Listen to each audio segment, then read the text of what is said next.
Peak స్టేజ్కి వెళ్ళినప్పుడు పురుషుడు లేదా స్త్రీ జననాంగాలను స్పృశిస్తారు, నోటితో స్పృశిస్తారు. అంత మాత్రాన హెచ్ఐవి వస్తుందా అంటే, ఒకవేళ సెక్స్లో స్పెరమ్ లేదా వజినల్ ఫ్లూయిడ్స్ నోటి ద్వారా మింగినా కూడా హెచ్ఐవి రాదు. కానీ మనం ముందే చెప్పినట్టు మన మౌత్ అనేది క్లియర్గా ఉండాలి, బ్లడ్ ఎక్స్పోజర్ ఉండవద్దు, మన అల్సర్ ఉండవద్దు నోట్లో. ఈ విధంగా బ్లడ్ ఎక్స్పోజర్ లేకుండా క్లియర్గా ఉన్నప్పుడు మనం జననాంగాలను ముద్దాడినా ఎటువంటి ప్రమాదం లేదు.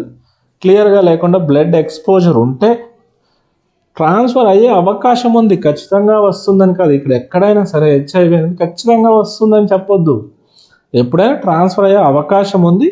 వాటిని టెస్టుల ద్వారా నిర్ధారణ చేసుకోవాలి. వాటికి 6 నెలలు టైం పడుతుంది మినిమం. వెంటనే సెక్స్లో పాల్గొన్నాము, ఏదో జననంగా స్పృశించాము